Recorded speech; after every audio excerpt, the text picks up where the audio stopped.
So my name is Liz Wasasek, and I'm the Study Abroad Coordinator. Study Abroad Coordinator here at Broward College.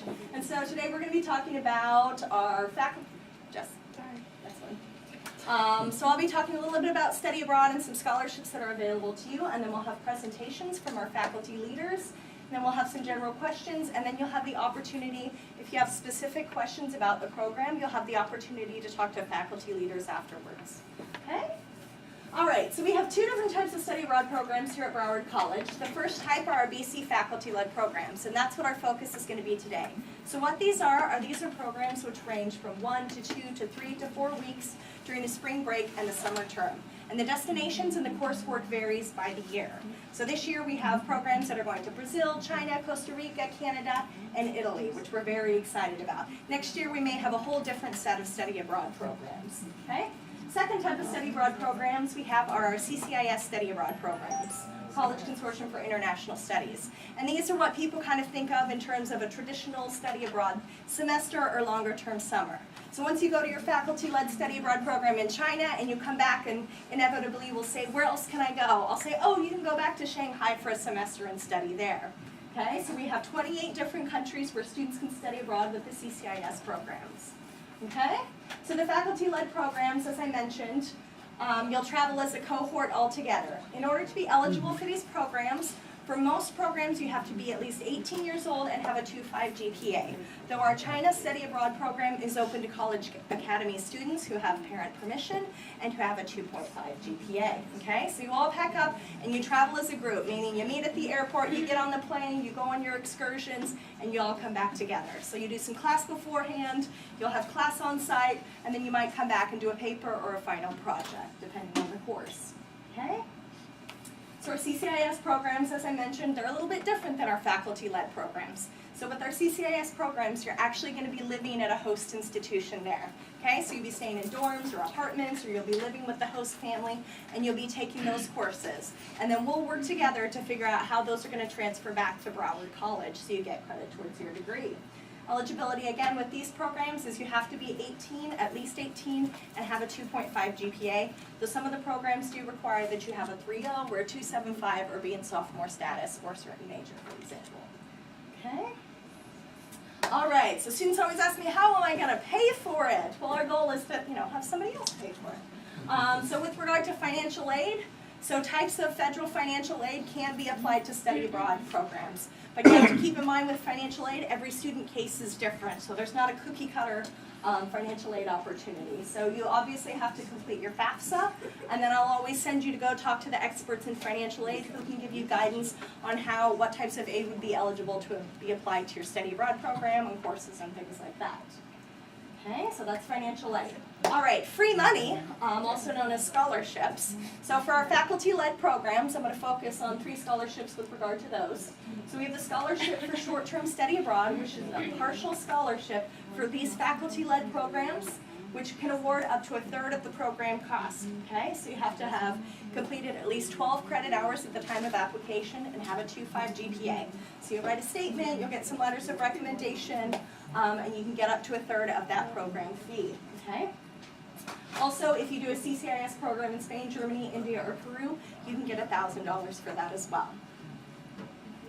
All right, we also have the Honors Scholarship for International Studies. So there is an honors program that's going to Brazil, but if you decide, I think I want to go to Costa Rica instead, that's a better fit for me, then there's the Honors Scholarship, the HSIS Scholarship. So it's a partial scholarship as well, and then you'll talk to the Honors Institute with details on how to apply for that scholarship as well.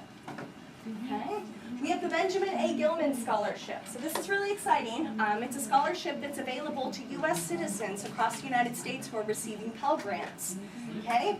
And so they had a new initiative last summer, which was really awesome, which for programs during the summer, which are at least 14 days, you can apply for a Gilman Scholarship.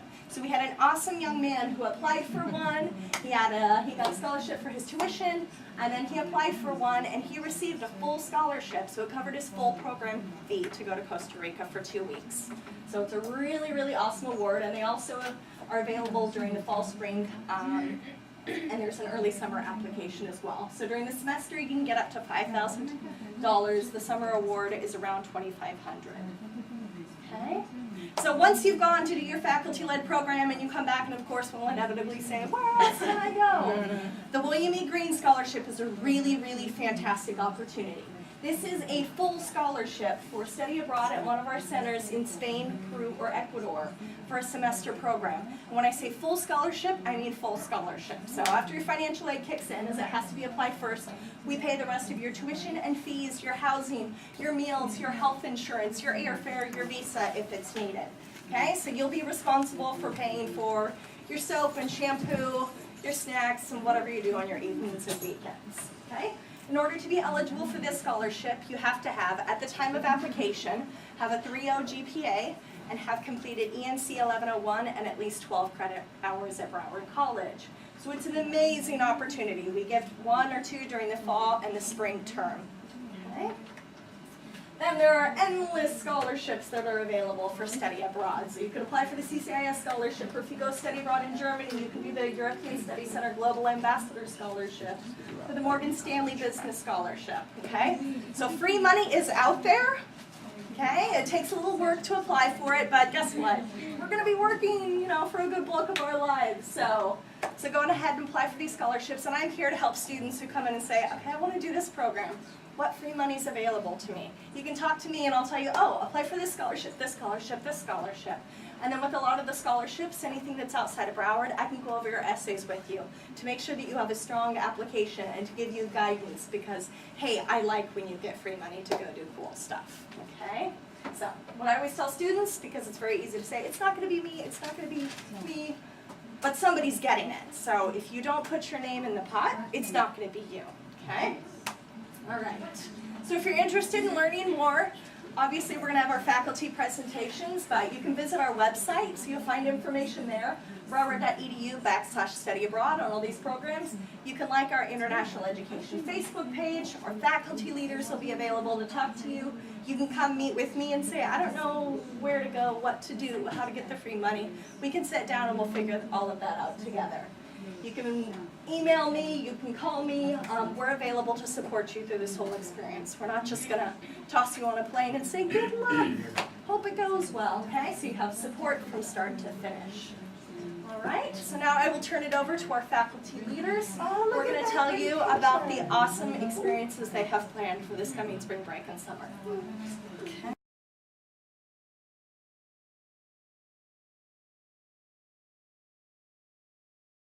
We were fortunate enough to bring 18 students to China. We went to Beijing. We flew from here to Chicago, from Chicago to Beijing, from Beijing to Shanghai. We took a high-speed train. You'll see a picture of that. And then we left Shanghai and we went to Hong Kong. We were gone for a total of 12 days this year. It's set up as 12 days right now. I think it might be 14. So we're leaving. Adjust it on the bottom, I think. It's not right now. Okay, that's all right. I pretty much know what's on that schedule. We will be leaving May 16th and we'll return on the 27th. And Dr. Manasartier and I it would be our pleasure for us to join. It's a business trip. It's a business trip. Yes. Our classes are Intro to Management or Intro to Business. We'll talk about that in just a minute. You have to take one or the other or both. The classes are integrated, the curriculum is integrated. We ran into a bit of a problem last year, and my students could tell you we had assignments set up for each night, and we didn't know until we had visited that China's Wi-Fi and internet is incredibly unreliable, and so somewhere around 11 o'clock at night I'd get a bunch of texts saying, we can't do it, we can't do our assignments. So we've knocked on the door. We can't get in. We've altered the way we're doing the assignments while we're gone, but we still got a very integrated program. You have to take one or the other of those things. Oh, all right. Okay. No, didn't go? Sorry. That's us in Tiananmen Square.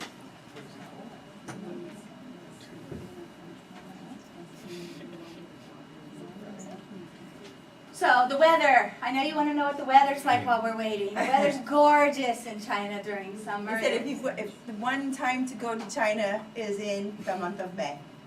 gorgeous. We were fortunate not to have any rain. We do this, we run this through EF Tours, so anybody who's familiar with EF Tours, it's a very integrated program. This year we will be joining 3 other colleges from across the United States. Come on in. No, it's okay. You know any of this? The case not, we want to help you out here. Kevin, you know how to work? But apparently we're Program, stuck. huh? Are we stuck? Let me see if I find it for you. We'll try that. I know you guys have to ask us, so I'm gonna let you guys call them in just a second. But You guys are doing a great job though, keep it up. There we go. you working? There. Okay.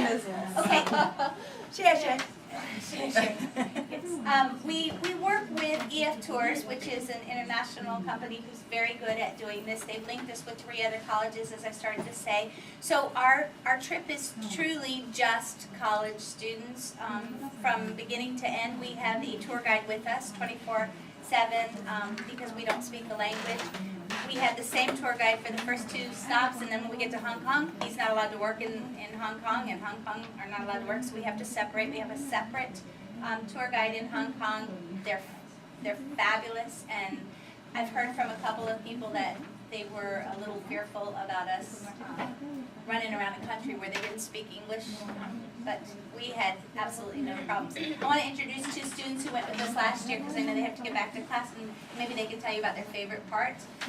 Okay, Matt, want to start? Yeah, I'll start. The experience was amazing. First off in Beijing, it was very touristy. We got to see the beautiful Great Wall of China, which I thought was just going to be a walk around, but the height of that thing, I'm very scared of heights. And that was like, all right, There you go. we have to do it. My teacher's doing it. I'm going to do it. And we're going up these steps. Steps went from this high to this high. So it's like, and then the incline. natives would just slide down the thing. But we're walking up, and it was insane going up the Great Wall of China. There were several times we would form a chain and literally pull the next person up the next step because we were all intent on climbing But the best that was when wall. they first walked in and said, "Is there an elevator?" I'm going, "You're in China." The Great Wall. Yeah. Okay, next slide, please. Go ahead. One of the, I made them wear that. Isn't that terrible? This is our Kung Fu show, which actually was a walking distance from our hotel, which was kind of cool. And they all went up afterwards and got their picture taken. Okay. So the trip is arranged sort of in 3 parts, and the first stop in Beijing is all traditional Chinese. So we go to Tiananmen Square, we visit the Summer Palace and the Prince Palace. We learn a lot of the historical. This is where you're going to find most of the traditions and the older people who are there and helping us through. When we leave Beijing and go to Shanghai, that's an entirely different environment. It is business, it's financial, it's contemporary. Most of it was built, in the last, didn't you say the last 20 years? So what exists there now wasn't there 20 years ago. It's a complete contrast, and business as well. We go visit businesses, we go into manufacturing. Last year we went to car automotive manufacturer and watched the entire process, the automated. Ordinarily, you're not allowed in these plants. They let us come in. We weren't allowed to take pictures, so you won't see any pictures of that. But it was fascinating to watch the culture and the way they walk. Almost robotic. And this one, this is Lydia, who also went with us. Both College Academy students. Maybe everybody's favorite spot. Yeah, this is our favorite. Yeah, this was my favorite spot. It's the Hutong in Beijing, and What's this Hutong mean? Hmm.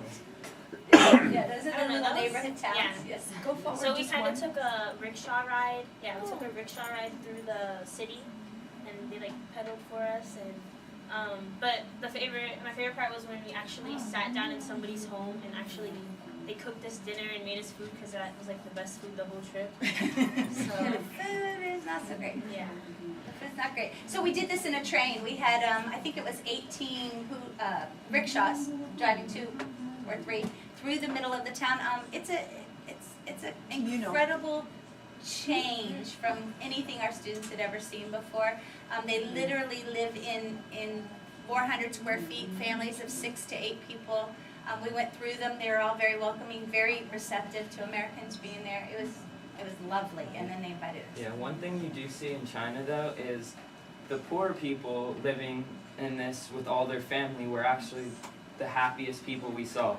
All the people trying to make a living in big time places, because just like a half a mile away it's $1 million houses, and then just a little over is 400 square feet houses where people don't have any money. And those were actually the happiest people. You had the people that had to commute everywhere and always were on a strict schedule trying to make money, but it didn't show that they were happy. And you saw the poor people, they weren't making a big living, they weren't doing any of that, but they were happy. Everyone was a friend, everyone waved to us, everyone, oh, we have Americans, hi. And you have the people in the bigger city just a mile away, and they were just so constricted on their little their pathway that it was their own life, but it was very different. Real quick, this is the beer manufacturing, which is really cool for me because I teach accounting, so we got to see the process costing of the beer bottles going through and flowing.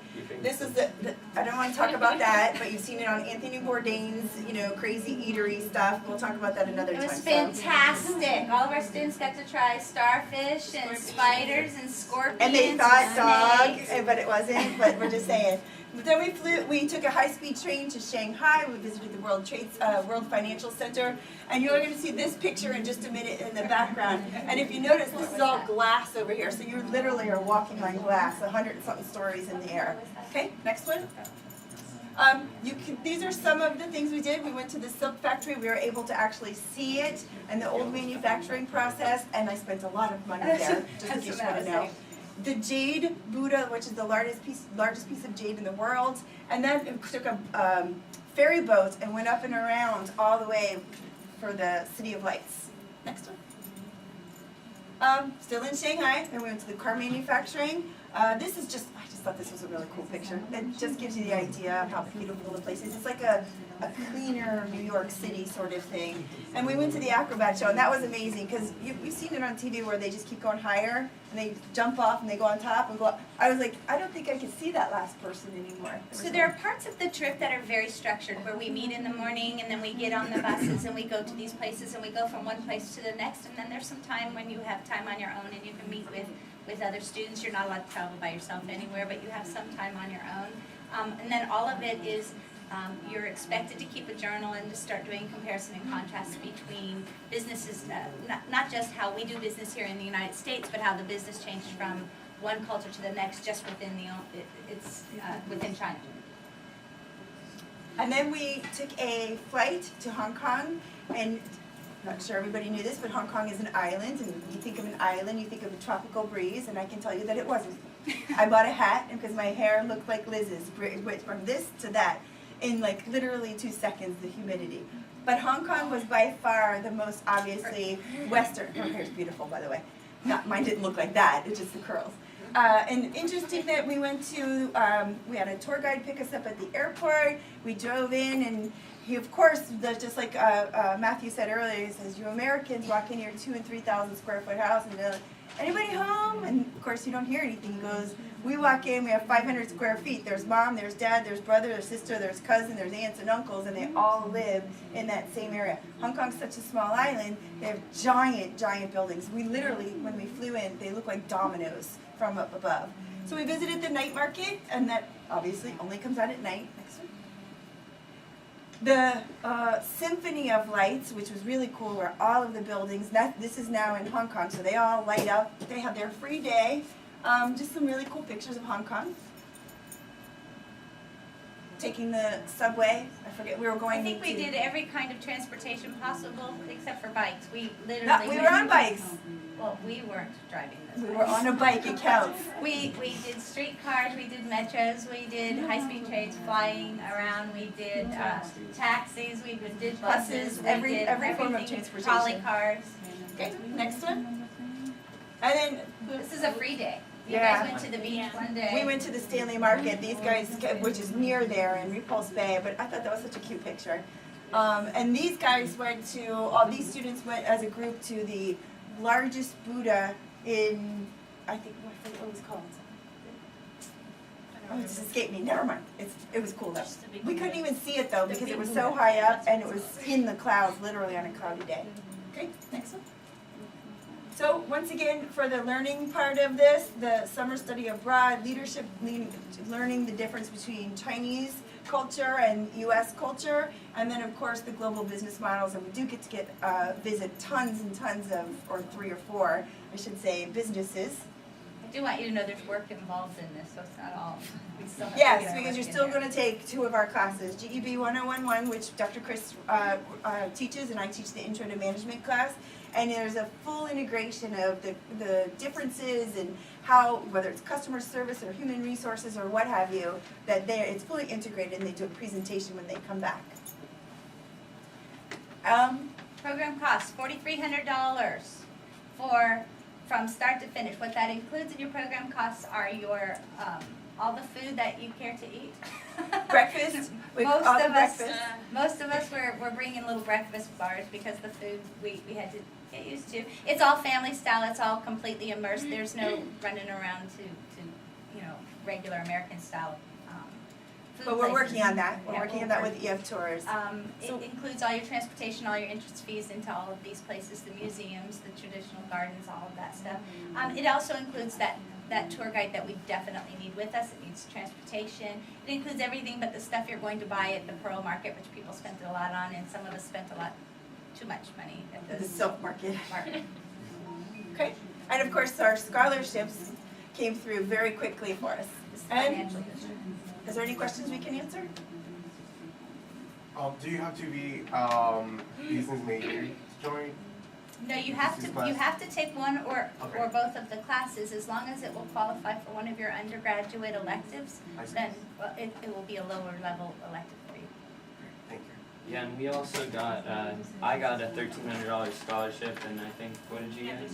$1,300 scholarship, which is huge for a student that is making minimum wage. Most of our students did, as Liz was talking to you about the scholarships, most of our students paid $3,000 for the whole trip because we did a couple of things. We set up GoFundMe pages so that they were getting contributions from their families. Several of our students got all of it paid for. And the international education scholarships clicked in about somewhere between $800 and $1,300, but not everybody necessarily gets that. Okay. Questions? Join us this year. We took 18 with us last year. We're hoping to take a smaller group this year just because it's more manageable and we can run around to more places. Come see me if you need any information. Yep. Yeah, now, the regular class, because that's only 12 days, so the regular class will run from when to when? No, it is 12 days. We meet before to discuss this stuff, and then we meet afterwards for the presentations. It's only the 6-week term in the summer, the first 6-week term. So 6 weeks, and so the meetings is mainly before the trip? And after?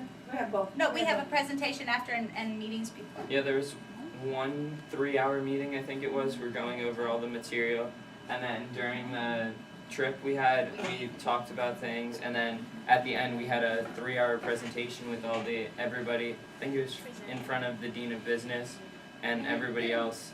Yeah, we filled up the hours while we were there and before and then after. We had to make sure that we were meeting our, From May through June, right? this May 16th is the actual start date of the term, and then 6 weeks.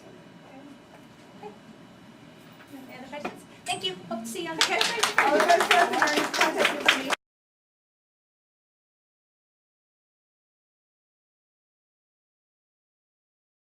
Travel, that's the one thing that you will take with you always.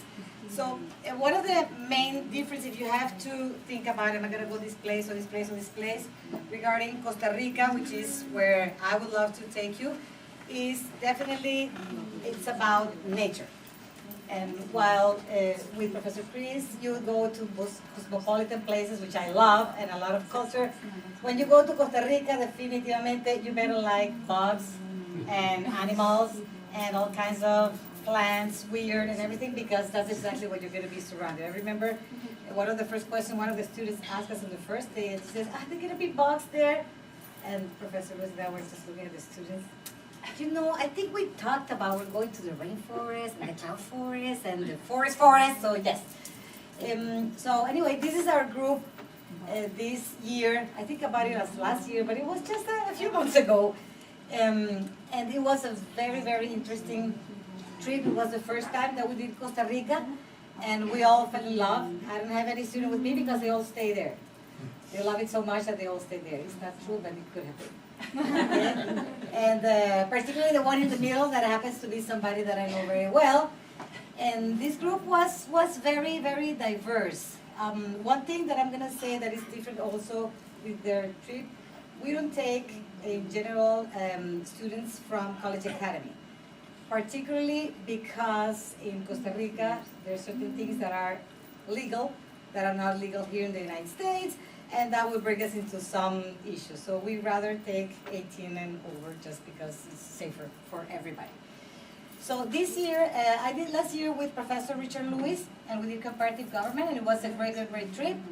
This year is going to be Professor Milo Marin and myself. And I think, if you want to go to the next one, I think it works well. This is Costa Rica, first of all, in case that you don't know where it is, in Central America. And they speak Spanish. And that's why we're going to have a merge of environmental science and Spanish. I don't think it could be any more perfect for Costa Rica, because that's exactly what you do there all the time. You speak Spanish and you see nature. Except when you go to the Basilica. But, so that's going to be, for us, it's 2 weeks. It's 40 days from the day we leave till the way we come back, but we meet 2 classes before we go, and we meet 2 classes when we come back. Definitely, we teach pretty much every day. We have a class at the end of the day. We have journaling, we have reflection. We do a lot of fun stuff. So this is the first day we go to Costa Rica, San Jose. In this particular case, we go to San Jose and we see the Basilica, we see the Gold Museum. It is interesting because students have to learn, for example, in the Basilica, I don't know if you noticed, but people go in their knees to pray. And that's something that the students at the beginning were, what are they doing? Where are they going? Then they try to do the same thing, but it almost looked like they were making fun, and we're like, no. Certain people, you know, they have some beliefs.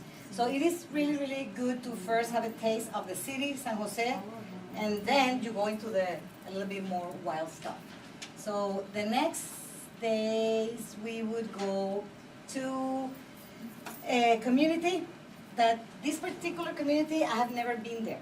Because this trip is a little bit different than the one that we did this year. We changed some things, but still it's amazing. We again go to the forest. We're gonna stay with the community. We're gonna see what they do. We're gonna do some community service over there. And well, after, of course, we're gonna be in different national parks. We're gonna go to many, many national parks.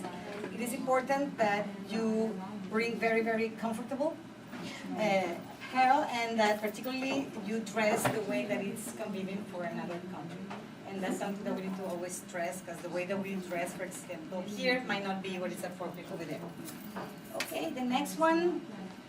Then we're gonna go to a farm, and they say that they serve very, very, very good food there. This is the first time we're going there as well. I like to create new things every time, so that's why I'm changing some of the things. And I think it's important because many students have no idea how regular fruits work. So we're gonna stay with them, and we're gonna help do everything that we can help, especially with the environment. We're gonna be working on that. And then we're gonna go to this, I love this. This year, we did community service at 2 elementary schools, that's Professor Richard. And it was pretty nice. This year, we're also going to a volunteer center for the wildlife. And definitely, you need to like nature to go into this trip. Definitivamente, because we're gonna be pretty much every day. We're gonna be in here, we're gonna be walking up here, we're gonna be, I don't know, touching things like this. So you have to have passion for nature. The people